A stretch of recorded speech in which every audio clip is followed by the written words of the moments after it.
T20 world cup men's இன்னைக்கு பார்த்தீங்க அப்படின்னா என்னடா ஜெர்சி வந்து மாற்றி போட்டிருக்காங்க அப்படின்னு நினைக்காதீங்க. நான் சவுத் ஆஃப்ரிக்காக்கு இந்தியா வந்து சப்போர்ட்டராகவும் இண்டீஸ் அணிக்கு வந்து ஜிம்பாப்வே சப்போர்ட்டராகவும் இருக்கிற மாதிரி தான் அது வந்து ஃபன் பண்ணியிருக்காங்க. அடுத்து இன்னைக்கு மேட்ச் பார்த்தீங்கன்னா ஆல்ரெடி வந்து சவுத் ஆஃப்ரிக்காவுடைய ஹேண்ட் தான் வந்து ஓங்கி இருக்குது. அது என்னன்னு பார்த்தீங்க அப்படின்னா இன்னும் 47 பந்துகளில் 48 ரன்கள் அடிக்கணும் அப்படின்ற ஒரு இலக்கு தான். ஒரு விக்கெட் தான் இழந்திருக்காங்க. சவுத் ஆஃப்ரிக்காவுடைய வெற்றி வந்து உறுதியாகிடுச்சு. அதுக்கு தான் இந்தியாவுக்கு வந்து இப்போ 2 வாய்ப்பு இருக்குது. அது என்ன பார்த்தீங்க அப்படின்னா சவுத் ஆஃப்ரிக்கா வின் பண்ணதுனால சவுத் ஆஃப்ரிக்கா ஃபர்ஸ்ட் பிளேஸில் இருப்பாங்க. அடுத்து ஜிம்பாப்வேக்கு எதிரான அந்த மேட்ச்சில் இந்தியா வின் பண்ண 4 புள்ளியோட செமிஃபைனலுக்கு வந்து என்டர் ஆகும். அதுக்கடுத்ததாக பார்த்தீங்கன்னா இன்னொரு வாய்ப்பும் இருக்குது. அதாவது ஜிம்பாப்வேக்கு எதிராக தோத்துட்டு அடுத்து வந்து மேற்கிந்திய அணிகளுக்கு எதிராக வின் பண்ணால் வந்து இந்த வாய்ப்பு இருக்குது அப்படின்னு சொல்கிறாங்க. ஆனால் ஜிம்பாப்வேக்கு எதிராக நம்ம வின் பண்ணால் மட்டும்தான் இந்த வாய்ப்பு இருக்கிற மாதிரி இருக்குது. ஏன்னா இந்தியன் டீமுடைய ஃபார்ம் வந்து பேட்டர்ஸுடைய ஃபார்ம் அந்த மாதிரி ஒரு நிலமையில் இருக்குது.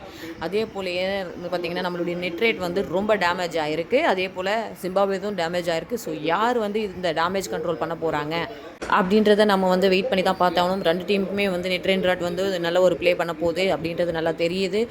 கீப் பிலீவிங் அது மட்டும் தான் நம்ம சொல்ல முடியும் நம்ம டீம் மேலே. ஆனால் சென்னையில் நடக்கிறதுக்கு அது ஒரு அட்வான்டேஜாக இருக்குமோ அது யாருக்கு இருக்கும் அப்படி வெயிட் பண்ணி பார்க்கலாம். அடுத்த அப்டேட்க்கு நம்ம சேனலை சப்ஸ்கிரைப் பண்ணிக்கோங்க.